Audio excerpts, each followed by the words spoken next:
right, it's time for another episode of the PEBAheads, and we've got Scott and a special guest with us. It's Ken from Madison. How's it going, guys? Good. Going good. Thanks for having me on. Looking forward to it. Well, we want to talk mostly about Madison, but we'll get into your past life also here towards the end. Okay. But Scott, why don't you kick it off here? So Ken, one of the first questions we like to ask is, when did you start playing out of the park baseball? How did you find it? And then when did you first get into the online component? Yeah. So funny enough, I was doing a little bit of research before the show because I was like, I don't even remember when I started playing this game. Uh, it's actually kind of a funny story. I've always been a big baseball head. I played a lot in high school. Was actually kind of getting looked at by scouts and stuff, which is really nice. And then I slid into second base. My body went that way, and my shoulder went that way, and I never really kind of recovered from that. But I kind of always loved baseball, and I was playing a lot of uh, the MLB The Show back in the day, and I was doing like the season or the franchise mode or whatever, where you kind of go year and year. And I was like, these stats are kind of garbo, you know? Like I want something a little bit more intense. So I kind of just stumbled onto PEBA, just probably via Google search back in like 2013, 2014, something like that. And it's like, yeah, sure, it's like $20, whatever, let's try it. And I immediately was like, uh-oh, this isn't good for my body. Like I'm just gonna sit here all day and build my own spreadsheets and stuff, which I did. And then I fiddled around a lot with single player sort of, stuff. But then I started like winning championships year and year, like year over year. And back then, I think there was only like one setting. Maybe there was like an expert setting or something. I don't really remember, but I was just very easy after you kind of knew what you were doing. So I was like, I got it. There has to be more to this. So then I looked in the forums and I tried a lot of different ones, but I felt like they were all too fast. I was listening to your last podcast actually when you guys were talking about how we move too slow, and I was like, this is perfect. Like this is the speed I need in my life. I got obviously I have a 2-year-old and I got a lot of other stuff going on. So I'm like, this is perfect. And I love the writing component. So I joined PEBA in 2016 in January. And uh, Really just fell in love with the league right away. I love the writing components and I love sort of the history and all that good stuff. So, and the fact that we just have like, there's like a physical book you can buy about PEBA, which Yeah. is so cool. So all that kind of came together and was like definitely one of those things. So yeah, joined in 2016. Um, Obviously, so coming up on a decade basically of my life with PEBA in one way or another. Obviously took a little bit of a break, but yeah, so PEBA's kind of been forefront in my life. It's actually funny if you go back and read my first post, it's really funny because I'm talking about like, oh, I think I might, I'm trying to buy a house and I'm trying to, think I'm gonna have a kid and this is my girlfriend who's not my wife, right? And it's just like it's really cool to kind of see that kind of move along over a decade, I guess, of my life. So What yeah, joined in what is your 2016. Yeah, what go does your ahead. Sorry, wife think of the fake baseball? Because my wife dude. encourages it. She actually, Yeah, she'll rib me about it, but yeah, she likes the fact that I'm so into it. exactly. No, it's actually really funny. So back in my former life, which Scott, you know, talk about later, but back in my former life, I got way too into it. I was like not sleeping at times. Like I was like fretting over. I was like sweating bullets because like I had a very successful team and I didn't want to like mess it up because I didn't want people to think like, oh, this guy's an idiot. You know, he didn't know what he's doing. So I started like getting like way too into it, not sleeping as much as I probably should because I was just like poring over stats constantly. Uh, and then we had our kid and I was like, I told my wife, I'm taking a step back. She's like, good. Uh, 2 years later, obviously 2-year-old kid running around the house being a little, I don't know if we can curse, but a little shit. But we, she's like, you need to get back in the league because obviously, RJ and Jaime are two of my really good friends. And And Jerry you actually. guys had a podcast. I think the reason why we started this was because of your guys' podcast. Oh, well, that's amazing. Thank you. No, Yeah, Scott, no, I loved it. I looked forward to every episode you guys did.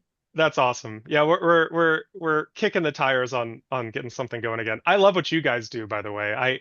I love that you guys put this on YouTube because when I was doing it, I didn't really think that far ahead. I was like, well, I guess I gotta get like a service, and I was like paying like $15 a month to like host a dumb podcast that 12 people listen to, you know? And I was like, I don't know if this is worth it, but for it on YouTube, it's fine. So I thought that was smart and obvious in a way, but I just never really crossed my mind. I was like, I guess I'll pay for service to host this dumb podcast. Anyway, where was I going with this? Oh, anyway, really good friends with Jaime and RJ. My wife is also in the legal field and actually works in the same law firm as RJ. And obviously also really good friends with RJ, so we hang out a fair amount as well. But Jaime and RJ constantly pestered her, like, is Ken getting back in the league? Like, what's going on, you know? Uh, so I kept thinking about it, and one day I was like, I told my wife, I was like, I'm thinking about doing it again. And it was so funny because this time she was like, absolutely, you should. You should do it. And I'm like, you shouldn't say that to me. Yeah, remember when I get crazy, Yeah, you encourage me. exactly. You did this. That's exactly what I told her. I'm like, if this gets crazy, this is your fault. But yeah, it's been really cool kind of coming back into the league and obviously seeing the evolution of the teams. And seeing teams that really like I don't really feel like they had like a strong oarsman or whatever. I don't know. I'm just making up words now, but kind of really kind of come into their own and kind of establish themselves as sort of like just a really competitive team. So yeah, I think it's been awesome kind of getting back into it.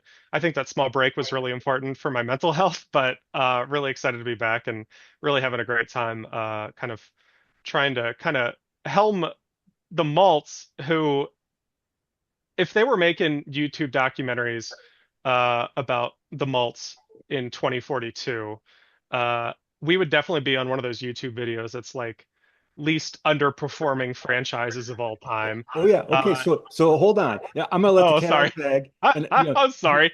you used to helm Florida. Okay. I You did. won Yes. four, I think four, right? Four championships you won with Florida. Yeah. Yeah. And now you're in charge of Madison. And I looked this up, and I don't know if you Yeah. know this, but there is only one team Yep. in the entire league that has never been in the playoffs, Yep. and it's Madison. Sure is. You also have lost the most money in its entire existence. The Madison Malts have lost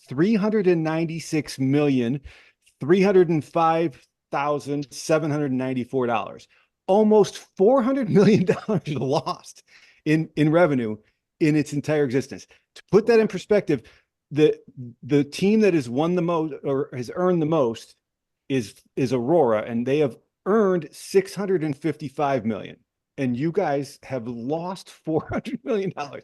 That's impressive. Thank you. I appreciate that, Scott. It's So it's important if to. there's one guy who should be running this team, it's you. Oh man, I don't know Your about his that. your history of winning is going to be put to the test.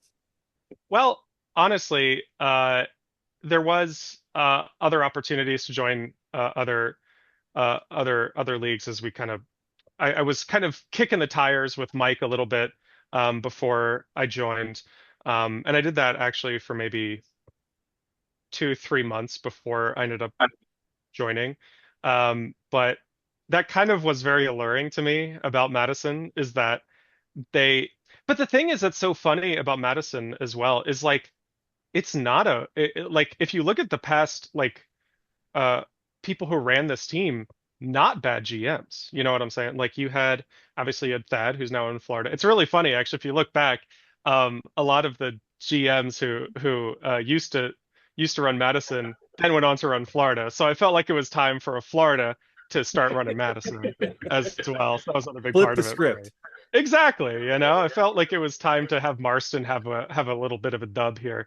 Yeah, it's definitely. I didn't realize, Scott. Thank you for telling me that. I didn't know we were the least. I knew we were the least successful franchise from like a win-loss, maybe not a win-loss perspective, but from like a no playoffs perspective. Yeah, Uh, I think some other teams might be worse in total wins and losses. It's just yeah, they just have never only one team. When I was looking at the history of all the teams, I was surprised that there yeah. was only one team that's never made. I mean, even Yuma's made the playoffs. Hey, we love Bob here. No, no, no Bob slander. We no, it's kind of surprising. But it was one of those things that obviously, Madison when they started was Canton, and then they moved over. And I had some really good chats actually when I came back into the league because Michael, who heads New Jersey now, was the one who kind of facilitated that transition. And so we kind of talked a little bit about sort of the history and the lore of Madison and sort of why that move happened and stuff like that. So it really kind of helped. Again, I fancy myself a bit of like a creative. Like after college, I wrote a novel just for funsies. Never did anything with it. But I've always had sort of like that passion to sort of like build storylines. Guess how many articles I've written since I joined the league? None. But that doesn't mean that it's not there. It just means that I have extreme writer's block sometimes, and I will, and Mike will, I'm sure, be happy to. Everyone will be happy. Who doesn't like more articles to read, right? Right. Where was I going with this? I don't know. I think a lot of it is just sort of finding uh sort of. And I was actually having a conversation with this with another GM the other day. My big thing right now is I always felt like Florida had, even when I joined, because Florida had such a good history before me. Um, they always had like an identity, like they knew who they were. I don't really feel like Madison knows who they are right now. So that's kind of my biggest thing right now is just trying to find like what is a Madison malt? Like what does that team look like? How do we succeed? So I've done a lot of work that I've kept to myself in terms of like trying to figure that out. So that's been pretty fun. But I think that's the biggest thing right now. So we're slashing budgets. We're one of the lowest payroll teams in the league. We were last year and it will be this year as well, probably, unless something really weird happens. But yeah, we're expanding our seats and just trying to find a way to bring more people to the stadium. I think our ticket prices are the lowest in the league as well. But I'm just trying to get butts in seats right now. That's my biggest thought. So, So you were second in the division last year, mhm, 11 behind Crystal Lake. mhm. What what's your off-season strategy? Off-season strategy for me has been mostly fighting with Sean over catchers. That's been my biggest thing. I made some early runs at some of the really good pitchers because I was like, if I can sign you, because back in the day, I don't know if you guys remember this or not, but the logic and or like the AI in PEBA wasn't, I don't think, as good as it was now. So if you knew a pitcher like Avila was going to go way, way up uh, in value, if you started the bidding at like double what they asked for, they would sign on the first sim. Oh, Like they would just be like, sure. In your mind, you're like, that's actually a good deal for me, because like they're asking for 10 million. You're like, sure, 20 million, sure, why not? Then they they're going to just go signed for it. that, right? They just go for it. Yeah. But I feel like the AI now is a lot more like selfish, a little more greedy, as we've seen, right? I mean, we still have these huge bidding wars going on right now for some of the main guys. Um, in the league. So really what I've been doing is trying to focus more on statistics. But also I haven't been adding a lot to my team. I've been adding a lot of like minor league pieces. I was able to retain most of my minor league squads from last year. Um, and so basically I am blanketing minor league players right now. Um, and basically just trying to fill up as much as I can with these guys so that I can sort of choose who I want. Because I feel like after I have them on my team, especially on a minor league deal, if I cut him, there's no monetary hit to that. So just trying to kind of find the pieces that make sense, but also obviously trying to grow the team. So, not making that's like a triple negative. I'm making some offers to some players, but I'm not going over the top. And a lot of that is because, again, I do want to be profitable um, for for Mr. Marston the fourth. But also I just kind of want to. My team's not ready necessarily to compete, but I think we're getting there. I mean, s Scott, I think you find this interesting. I finished second this year. Do you know how many times Madison has finished above third place the entirety of their history? This was the Not first time. so never. Never. We've never even finished above third place uh, in the Great Lakes division. Like that's how kind of dire things have And kind you of got to been. go. Oh no, you guys, you finished third in 2038. But you're right, man. There's a Yeah. ton of fourth, fifth, and Yep. sixth. Yeah. So, yeah, we've finished third a handful of times, a lot of fourths and a lot of fifths, but never even kind of been within like sniffing distance of the playoffs. So, I was pretty happy about that. The nice thing is that because we've been so mediocre for so long, I definitely feel like we have a lot of really young guys that are really exciting, but I also don't know necessarily how the simulation engine is really going to interact with these guys. So that's the other thing is I'm kind of standing pat because I just don't know. I literally don't. I feel like these some of the guys on my team right now are like really, really solid. And they're all really young. So we're gonna have a super young team next year, which I'm really excited about. Yeah, And the Triple A team. I think you've got room for improvement over last year, really. You know, Yeah, um, we might. also, I noticed you're second in the minor league system rankings, so you've got Mhm. the second best, prospects. So that's pretty exciting for a team that managed to win 85 games last year. Yeah, we did a lot. I'm not sure how I don't know if I would believe that we're second in minor league. If you look at kind of the way that we have that, I think a lot of that is probably pretty um um I think it's kind of fake, right? Like we have the thing is that because I had so much money last year to kind of spend because I dropped a lot of our heavy contracts obviously with Roberts. I had a lot of money to spend in IFA, so I kind of went crazy in IFA this year. I spent a ton of money in IFA. Let me tell you how much I spent actually. That'd be kind of interesting.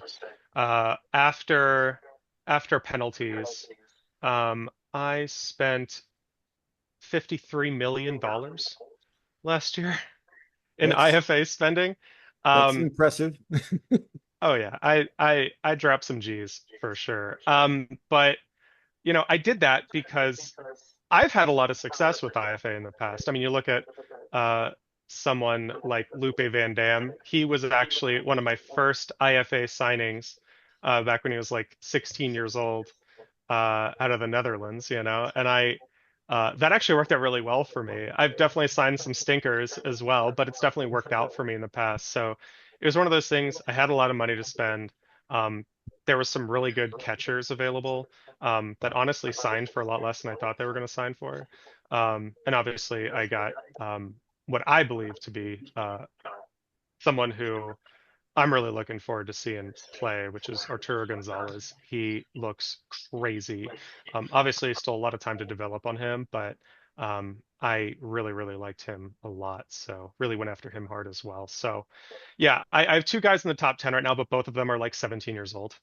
So take that what you will, I think after that, I still have some guys out of the top 100 that I think are like gonna do really well. So, but they're all ready to play in PEBA this year. So, we should have a pretty good squad this year, Scott. As you said, I really think that we're in a good spot to kind of compete with the team we have. Maybe not make the playoffs, but weirder stuff has happened. I mean, if you look Yeah, back in I think time, you a got a lot of shot. yeah. Thank I you. absolutely think you have a shot. Yeah, we'll see. But we'll figure it out. I signed a little relief pitcher this last sim that I'm really excited about. So we'll see how it all works out. So Yeah, you were fourth in runs scored mhm, and then 10th in runs against. So mhm, a little pitching improvement, which might happen just from, mhm. the development of some of your young pitchers, Yeah, for sure. And we've made some changes to our personnel in the off season as well. We actually brought on, I think, who did we bring on? Was it? I don't remember who we brought on. We brought on someone. I want to say, no, it wasn't him. Sorry, guys. Should have looked at this ahead of time, but I didn't. So now you get to deal with me just kind of mumbling to myself here. Uh, I want to say we brought on a new pitching coach, this Jamie Johnston, if I remember correctly. Um, he's kind of an interesting guy. We also changed our team trainer.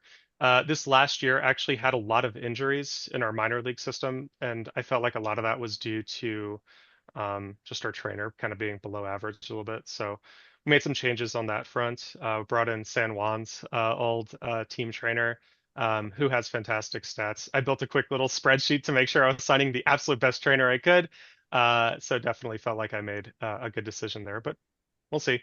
Um, so yeah, should be fun. Really just trying to continue to grow these guys, find those diamonds in the rough. I think we have some really good prospects coming up in the next couple of years as well. And um, people always ask me, what are you looking for in a trade? I'm like, just Anything? value. I Yeah. don't really know right now. Like, oh, what are your holes? I'm like, dude, I could either be solid or I could be freaking Swiss cheese. I have no way to know right now because a lot of my guys that are going to be starting next year have played like maybe a month in PEBA, or none, So it's going to be pretty interesting to just kind of watch this team over this next year. I'm really looking forward to it because I think that it's going to be a bit of a it's going to be a bit of a it's going to be a bit of a FAFO situation here for sure. I'm going to be fucking around and finding out in terms of how this all goes. So it'll be a good time for sure. Really looking forward to it. One of the things I'm thinking about doing this year, actually, I did this before, and I don't know if you guys have ever messed around with this, but if you guys ever like actually gone in and manually scored games yourself, like watched the replays and like scored the games. I've thought about it, but Yeah, I've never even watched the replay. really. Okay. Yeah. Um, I did that for it was actually right when it was right when Sturm and Drang started. I brought them up and I was like, I need to see how these guys are doing, because I'm really curious how these guys are interacting with the rest of the team. That was so helpful. It was crazy. What I did is I bought a little three-ring notebook and I printed out 162 of the little scorecards. I just found like a downloadable PDF. Hole punched them all, threw them into the three-ring notebook, and literally sat at my desk for hours at a time, just watching the replays and scoring the entire game. It was super helpful. It's a lot of work, but it was a lot of fun too. I actually had a really good time doing that. So just one of those little things, I guess. That's That amazing. yeah, it was a lot of fun. It was a lot of fun. I don't know if I ever told anyone that, so that you might be the first. So. I think my wife knew, but she was just probably rolling her eyes the whole time. Like, are you gonna go outside or something? No, I'm not. Good suggestion, but no, I'm not. Well, one So thing anyway, that kind sorry guys, I kind of of ramble. I apologize about that. Cut whatever you want. I don't. It's just- We like the rambling. no, one thing that's interesting, you brought up how much you spent on international free agents, and Yeah. I think that's important to highlight because you have the sixth lowest budget in all of PEBA, and there seems to be a sentiment every time we get to international free agency. Hmm. I can't compete against these large market teams and their budgets, and it's like Yeah. you are making a strategic choice Hmm. by allocating a portion of your payroll towards that goal of getting some young talent. And I think that's where there's a disconnect that you can do both. Like you can put young competitive players on your team Hmm. and continue to grow as an organization, but also invest in your future. And just wanted to highlight that aspect of it because I think oftentimes it's just overlooked or people aren't taking that step back of like looking at how they are actually spending and then deciding, well, does it really make sense for me to add a $30 million a year free Yeah. agent? Is it really going to push me the needle for me, or am I better off allocating that over a handful of international guys and maybe one or two of them hit and become Yeah. a Lupe Dam for you down the road? Right. The nice thing about having Florida as a team is you can do both, right? I mean, in a way, you kind of can, right? If your budget's maxed, obviously you can't. But Florida was actually kind of nice in that way. I definitely learned a lot, kind of running Florida, and making a shit ton of mistakes. I'm still making mistakes constantly in this league, especially because I kind of just forgot some of the stuff because it's just I really didn't mess with OTP for a while. Um, so like I was actually messaging Sean. I'm like, what? How did I not get my Rule 5 guy? Like, what the heck? But then he was like, well, you don't have spot in your 40 man, doofus. And I was like, oh yeah, that's that makes sense. That makes sense. Good call, you know? So there was like there's always a bit of like I it's really funny. And I forgot to set like my season ticket prices correctly before the end of winter meetings and stuff like that. Just stuff that like as soon as it happened, I'm like, I knew that. I knew that, and I just it just didn't register at the time. So I need to build back up. I have to keep notes as well, like my notes on the league. I keep a OneNote of all my notes for this dumb thing. It's so over the top. But like I do not remember things. It's my memory is absolutely shot. So I have to just keep ample notes all the time. So I as soon as the schedule comes out, I build it into my uh I used to do this and I didn't do it last year and I missed a couple of important dates.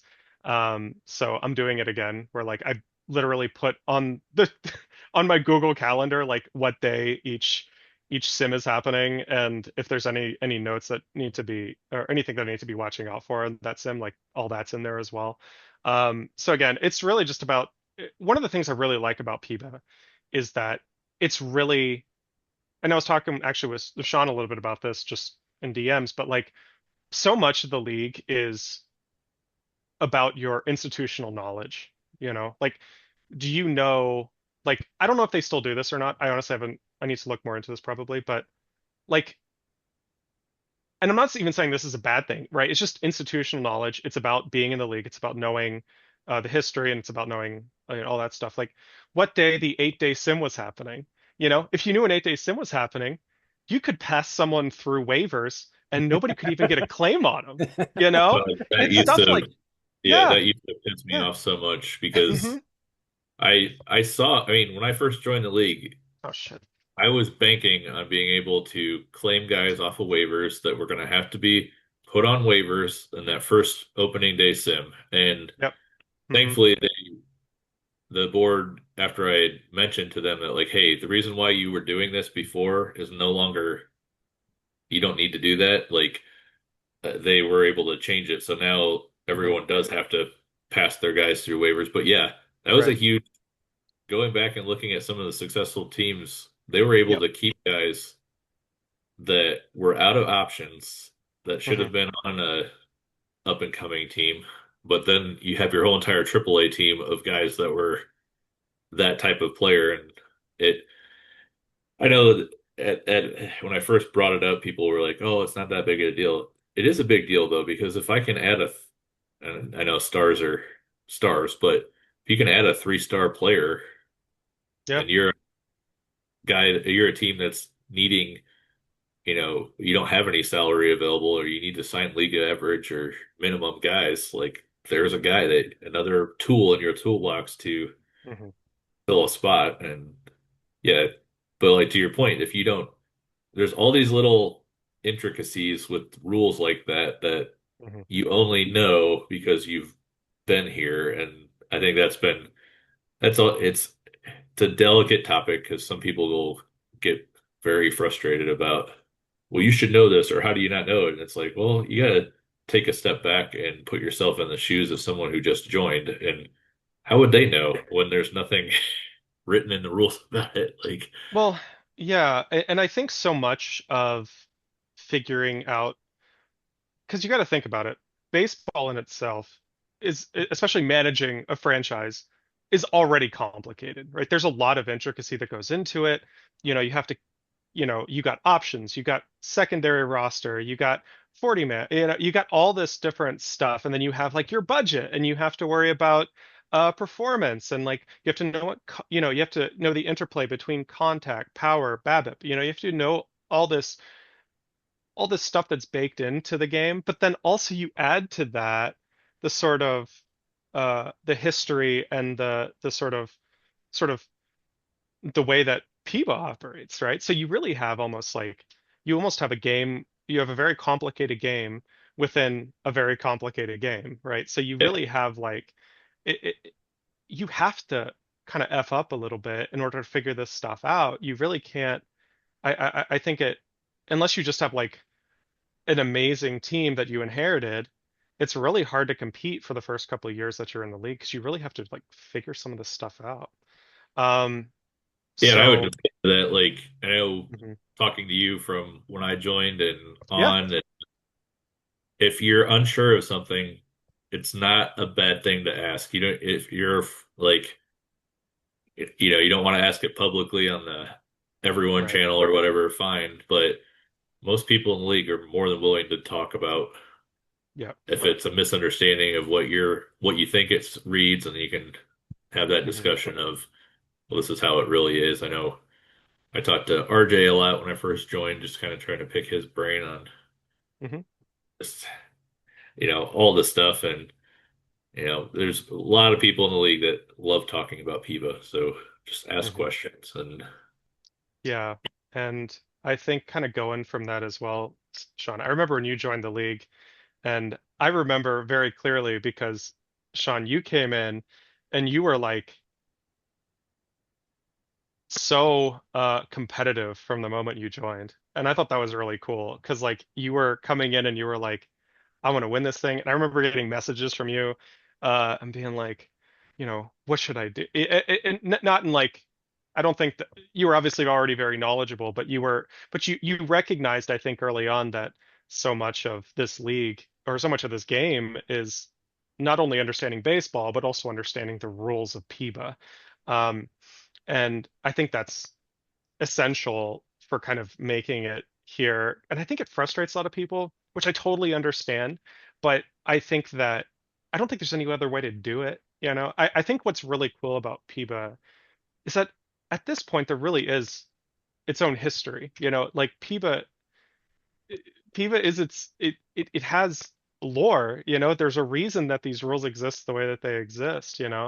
Um, and and I don't know. I just really like it, and I think that both you, Sean and Scott, I think have done a really good job in terms of finding yourself, I think, in the league. I would also say that like one of the other ways to grow in the league, if a newer GM is watching this, um, is to kind of push back politely and with good grace, right? But like, why can't I do this? Like, I don't know if Sean, I don't think you were in the leaguelets. Scott, you probably were. Um, but I made a whole host of moves that uh, a lot of people weren't very happy about when I started. And I think the reason we stopped trading draft picks, or maybe stopped protecting draft picks, I don't remember which, was because of me. But at the same time, it's like, but like again, now we do that, and now we have a reason to do that, and that's because we changed the rules because it got a little out of control. I recognize that. And a lot of people were mad at me because they were like, well, this kind of, is against sort of, the sort of intended nature of the rule. I'm like, no, not no, really. right. I I mean, think we I'm probably trying to have a win. couple rules named after you, Ken. A couple. There's at least a couple named after you. Hmm. I will say There's a that couple. PEBA has more rules than any other league I've played in. I think I played in something like six different online leagues at Yeah, one time or another. yeah, And yeah. this is a very rules-based league. It is for sure.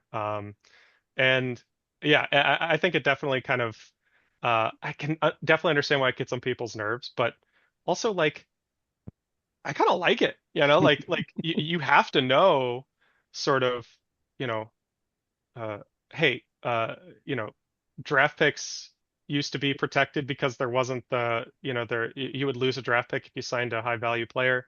Um, and now we don't do that. And I'm still kind of hit or miss on that. I still think that I think it added an extra dimension to the game that I really enjoyed. But I liked it too. um, yeah. That's my position as well. So Hmm. yeah, All right, so I'll, But three of us are in favor of it, all right, but done. we're in the minority, and Well, well, none of us are in positions of power within this league. yeah. My biggest thing about all that was that the issue wasn't players getting protected. The issue was the cost to protect a player was too low. So then players that right. should never have been protected were getting Yeah, protected. yeah, And yeah. that's where I think there should, I think there's a hybrid or a medium between what our rule is now and what it was before that probably what you do is bump up the qualifying offer cost so that it's like 25 Yeah. million. So the only guys getting protected are the elite Hmm. ones. And then Yeah. no one else. Because really, we're talking about, I think the last year that it was there was only like, it was less than 10 players that were protected. So it's not like this was Hmm. some wide pool problem. But to your point, Hmm. I think there's more strategy decisions to be made with that protection there because it's like, okay, Yeah. well, if I'm in that middle, if I'm right around 500 and I don't care if I'm losing my first round pick because I already traded my first round pick away for another player. And now Yeah. I'm second round pick versus the first, or just or now I know that I can trade my second round pick and now I'm losing actually a third round pick. Like there's different strategy aspects that no longer are there. Hmm. Well, I mean, I think a great example of that, right, is a player like Mauro Mata. I think he would have been, to me, that's a perfect example, I think, of where a qualifying offer becomes such a cool strategy component. You know, just like you were saying, Sean, and I 100% agree. I was in the league when that rule was, but that's what I would have probably suggested as well. Is like, Mauro Mata, he's a catcher, amazing, obviously, performance. Um, 4.2 WAR last year, catcher, only 31 years old, so still can catch for a couple more years. Great blocking, great framing, great arm. Um, I think a qualifying offer put on him, a $25 million qualifying offer would have made a lot of sense for Thad. But instead, he just walked, and Greg, to his credit, just signed him to, I think we all agree, a super undervalued contract, only 4 years at 2.4. I mean, Yeah, that's when I saw that signing, I was like, that's a yeah, really good signing. All right, but back to we got cut off in the middle there, but back to the Mata signing by West Virginia. yeah. I know Ken, you've watched Mata a lot in the past. What are your thoughts in to add to that? Well, Mata's interesting, I think. I remember when he came up in the league, I was actually kind of right in the middle of sort of making the team that ended up being what it is now. But I actually reached out to, I don't know if I was probably Lenny, right? I think Lenny's been doing Bakersfield for a while now, and I was like, "What do you want, dude? Just let's do it, you know?" And I could never find a deal that made sense for us to kind of do. But then, you know, uh, I don't think it was that. I think it was oh, what's his name? The guy before Jay? that. What is Jay? it?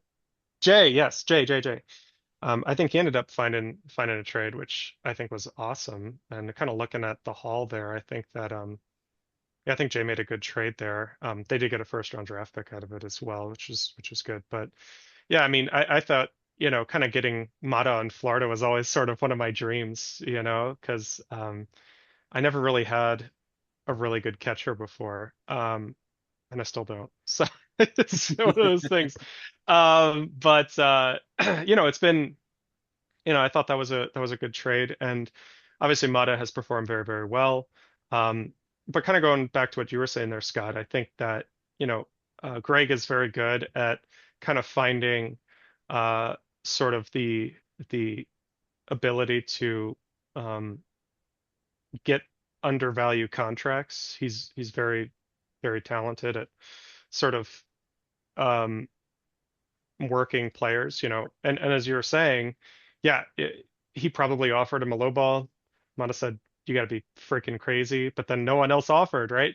And I think the big part of that, I think the lesson learned from all this, if you're going to take a lesson from it, is don't be afraid to offer a player what you think they're worth, right? If you think that they're undervalued or you think they're overvaluing themselves, I'll give you this, because what's happening, I think, is GMs are seeing the asking prices for these guys, and their thought, this is something that I need to work on too, is well, that's too much money. I'm not even gonna offer. Well, look what just happened, right? Mata got, probably, I don't remember what he was asking for, but I think it was at least 20 million or something like that, if I not thought Yeah. that more. that rings a bell. I thought it was Yeah. about 20 also. And I do Hmm. remember, that page on the in the game where you can see Hmm. abbreviations of what teams are offering. I don't know if Hmm. it's 100% accurate, like if they leave people off because there's only so many spots they can put on there. So you might Hmm. not be seeing all the teams, but you can Hmm. see easily when no one's being offering. Hmm. And you're like, that's interesting. Yeah. So, and and I think the league has gotten a lot better at sort of um, keeping their powder dry. I remember when I started in the league, right? We had a bunch of teams with just crazy contracts, like not even like high value, but just like I just felt like I feel like the league is like really matured over time to where like if you look at available budget space right now in the game, like tons of teams have tons of money available. And I think what we're seeing is guys not wanting to offer on contracts that they don't think are going to be profitable. Like, I think it's pretty standard to have, like, especially a high value player, if you sign him for 6 years, you're probably getting four good ones out of it, right?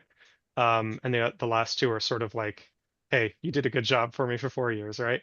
Um, but I think that so I think GMs are actually more cautious than they've ever been in PEBA in a lot of ways. I think that a lot of people don't want to be stuck behind these huge contracts that for unproductive players, um, which I understand, right? 100%. But I do think that the logic is such in the game now that you can lowball a player, and even if they tell you to get lost, they'll come back, right? If no one else is offering. And I think that's probably what we saw with Mata. I think Greg probably offered him 12-4 for 4 years. I think he was looking for 20 over six, and then no one else offered for whatever reason, right? One reason or another. And now he's set. He's got 4 years now of one of the best catchers in the league for incredibly under market contract. And Oh honestly, yeah. even at 20 million for four, that's a great deal. So that kind of shows, I think, just how good of a deal that is for Mata. So kudos to Greg. I mean, he did a great job. There's no one to blame, right? He did a great job for sure. So I don't think there's anything. I don't have anything else to add on Mata myself. I think that he's just going to be. I think he's going to do great in West Virginia. I think he'll probably be productive for four years, and then he'll I don't know, move to DH or something probably. But the only thing I would say on Mata that would be um, maybe something to watch, I guess, is sort of because he is now 32, or he will be 32 on opening day, um, is sort of how that drop off sort of takes place and how that works. But especially with a catcher, those guys don't obviously they're not known for their longevity. But so far, I mean, if you look at like his injury history, pretty great. So I think he might be a rock star the whole time. So good job, Greg. Did a great job for sure. All Um, right. yeah. Well, we got about 4 minutes remaining on this one, so Oh gosh. our last call Do we just want to question. stop here and then we'll just kind of we Yeah, can we can just finish up? yeah. Well, I got it. Oh, just cut out on me. Nope, it's still going. I got to get going, so we can just Okay. wrap it up, and then Okay. That we works can for all me. have you back on and talk about that Yeah, sure. evil the evil guy Ken that just ruined the league. Oh yeah, yeah. The league is over. They don't have 32 active GMs or anything now. It's just Yeah, horrible. just terrible. Yeah. Well, thanks, Ken, for telling us everything about Madison and what the struggles that you it started inherited and trying to overcome. I really appreciate it, and we'll have you back on again sometime soon. Yeah, it was fun. Yeah, absolutely, guys. Thanks so much for having me on. It's a lot of fun to, ever since I came back in the league, I've wanted to come on the podcast. So I'm happy you guys invited me. And yeah, whenever you guys need an extra guest, just shout me a holler. Always happy to come on. So really appreciate your time, guys. Thank you. All Thanks. right, thanks.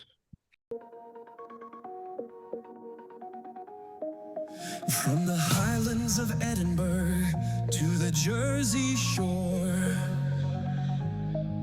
we've got baseball like you've never seen before.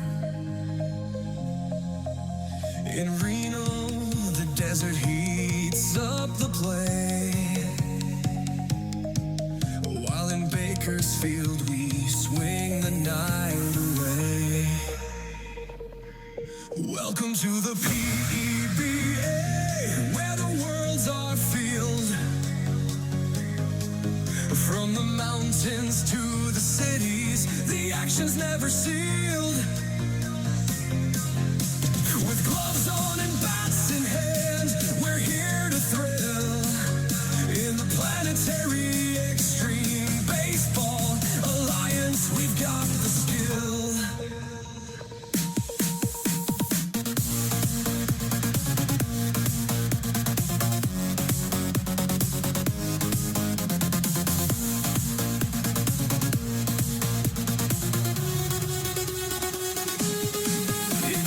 Tokyo, the pitches fly like neon lights. And down in San Antonio, the game ignites. From the beaches of Florida to the plains of Fargo, our league's the wildest, we won't refrain. Welcome to the PEBA, where the world's our field. From the mountains to the cities, the action's never sealed. With gloves on and bats in hand, we're here to thrill. In the Planetary Extreme Baseball Alliance, we've got the skill. We cross borders with our bats. Our game's a global feast, where every hit's an adventure, and every catch is a masterpiece. So tune in, sit back, and let's take the ride. With teams from every corner, we've got baseball worldwide.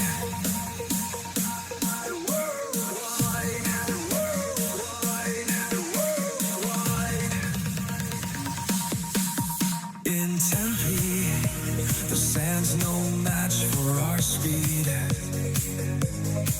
And in Toyoma, the crowd's the game's true lead. From Aurora's cool breeze to the heat in Havana,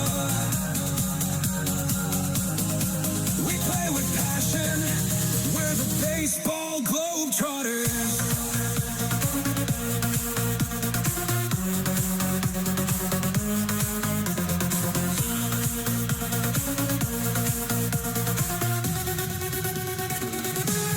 Welcome to the PEBA, where the world's our field. From the mountains to the cities, the action's never sealed. From Aurora's cool breeze to the heat of thrill, we play with passion, we're the baseball globetrotters.